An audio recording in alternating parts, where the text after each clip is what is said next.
to claim your AI clone. So we have a special offer. Your agent's price is 400 FA tokens to claim now. And then I'll have some tokenomic information here. How much does the key cost? The price of the key increases with the number of key holders.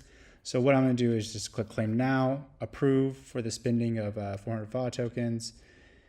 And from here, I should be able to then sign the transaction to be able to then claim my AI clone here for Bitspender.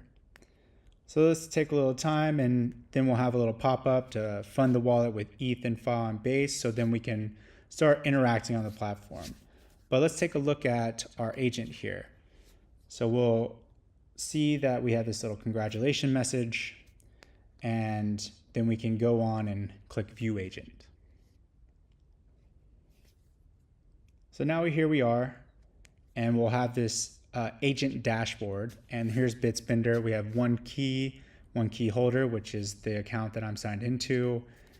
And then we'll click up here to see that we have 0 FA. So what I'm going to do here is what we did at the very beginning of the video, go into Uniswap, click the button,